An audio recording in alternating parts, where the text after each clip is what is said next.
Hello guys. आज मैं आपके साथ शेयर करने वाली हूँ एक रियल इंसिडेंट जो ये मेरे साथ हुआ है। कुछ एक्सपीरियंसेस ऐसे होते हैं जो आप किसी को समझा नहीं पाते, ना उनको वर्ड्स में एक्सप्लेन कर सकते हो, ना लॉजिक से प्रूव कर सकते हो। बस आप उन्हें महसूस कर सकते हो अपनी सोल के अंदर। आज मैं आपके साथ एक ट्रू इंसिडेंट शेयर कर रही हूँ। ये कोई इमेजिनेशन नहीं है और ना ही ये कोई स्टोरी है। ये मेरी मेडिटेशन का एक मोमेंट है जिसे मैंने जिया है। ये एक ऐसा मोमेंट है जिसने मुझे याद दिला दिया कि मैं कौन हूँ और मैं यहाँ क्यों आई हूँ। एक दिन मैं शांति से एक मेडिटेशन कर रही थी, एकदम शांत जगह पे। नॉर्मल मेडिटेशन जैसे मैं डेली करती हूँ नॉर्मल रूटीन में। कोई एक्सपेक्टेशन नहीं, कोई डिमांड नहीं। आंखें बंद थी, सांसें नेचुरल थी और माइंड धीरे धीरे शांत हो रहा था। और अचानक मेरी आंखें क्लोज थी। उस क्लोज्ड आईज के अंदर एक बहुत ही चमका हुआ त्रिशूल दिखाई दिया, मतलब जैसे चमकता है त्रिशूल वैसे ही दिख रहा था। मुझे लगा मैं उसके अंदर और अंदर जाने लगी। मुझे लगा कुछ और है, बट नहीं, वो एकदम प्योर, ब्राइट और अलाइव। जैसे वो सिर्फ एक सिंबल नहीं था, जैसे वो मुझे कुछ कहना चाहता हो, जैसे वो मुझे ब्लेस कर रहा हो।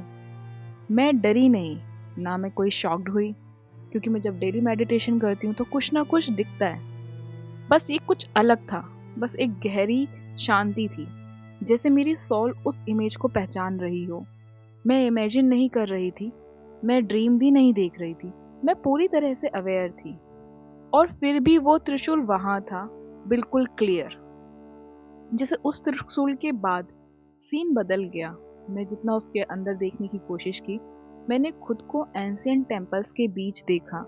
जैसे पुराने पत्थर, मंदिरों की दीवारें, घंटी की आवाजें, दीपक की रोशनी, सब कुछ इतना रियल था जैसे मैं वहां खुद खड़ी हूँ। ये इमेजिनेशन नहीं लग रहा था, ये याद लग रही थी, जैसे कोई पुरानी याद हो, जैसे मेरे पिछले जन्मों की कहानी हो, एक मूवी की तरह चल रहे लग गई। मतलब कुछ ऐसे लोग दिख रहे थे जिन्हें मैं जानती तक नहीं थी। मैं समझ रही थी मैं कौन हूँ, क्या थी, मैं कहाँ से बिलोंग करती हूँ और इस जन्म में मैं क्यों आई हूँ। हर सीन के साथ एक क्लैरिटी आने लग गई, जैसे मेरी सोल मुझे मेरी ही हिस्ट्री दिखा रही हो, मेरे पुराने जन्म दिखा रही हो। उस मोमेंट में कोई आवाज नहीं थी, पर एक गहरा मैसेज था। मेरी सोल ने मुझे बताया, तुम्हारा कर्मा तुम्हारे पिछले पहले दिन से शुरू हो चुका था। तुम्हारा लाइफ पाथ लिखा जा चुका है। इस जन्म का एक पर्पस है। और एक लाइन जो मुझे अंदर तक हिला गई, वो थी, ये तुम्हारा लास्ट बर्थ है। ये लाइन ईगो से नहीं आई, ये डर से नहीं आई, ये एक शांत सच की तरह आई। किसी ने विस्पर किया मेरे कानों में। और उसी वक्त मुझे महादेव का प्रेजेंस महसूस हुआ। बाहर नहीं, मंदिर में नहीं, अंदर। मुझे अपने अंदर वो चीज महसूस हुई, जैसे मैं उनके दिल में हूँ या जैसे वो मेरे अंदर है। उस दिन मुझे समझ में आया, मैं शिवा को पूछती नहीं हूँ, मैं उनकी कॉन्शियसनेस को जीती हूँ।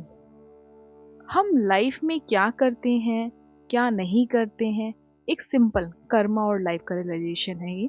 हम पैसे के पीछे भागते हैं, सक्सेस के पीछे भागते हैं, स्टेटस, कंपैरिजन, वैलिडेशन, पर एक चीज भूल जाते हैं, वो है पीस। जब इंसान के अंदर शांति नहीं होती तो नेचर भी रेस्टलेस हो जाता है। और जब इंसान अपने आप को भूल जाता है तो ईगो बोलने लगता है और सोल चुप हो जाती है। कुछ लोग खुद को भगवान समझने लगते हैं, पावर के नशे में। ये सब तब होता है जब अवेयरनेस खत्म हो जाती है इंसान की। पर टाइम टाइम सबको सिखाता है। हर सक्सेसफुल इंसान के पीछे एक अकेला सफर होता है। पेन भी होता है, लोनलीनेस भी होती है, लर्निंग भी होती है। यही कर्मा है और कर्मा से कोई भाग नहीं सकता। बस उसे समझा जा सकता है या उसे समझ के आगे बढ़ा जा सकता है। इसलिए मैं ये कहना चाहती हूँ, ये लाइफ बहुत प्रीसियस है। ये बॉडी एक टेम्पल है और ये सोल बहुत पुरानी है। आप जिस सिचुएशन से गुजर रहे हो वो परमानेंट नहीं है। वो आई है आपको कुछ सिखाने के लिए। मेडिटेशन कोई एस्केप नहीं है। मेडिटेशन याद दिलाता है कि आप कौन हो, आपका उद्देश्य क्या है यहाँ आने का। इसलिए रोज थोड़ा सा टाइम दो अपने लिए, अपनी सांसों को सुनो, अपनी सोल से बात करो, क्योंकि वो आपको गाइड करती रहेगी हर स्टेप पे, जैसे मुझे त्रिशूल ने गाइड किया। लाइफ आपके अगेंस्ट नहीं हो रही, लाइफ आपके लिए हो रही है। बस सुनना सीखो कि आपकी लाइफ आपसे क्या कहना चाहती है। Thank you.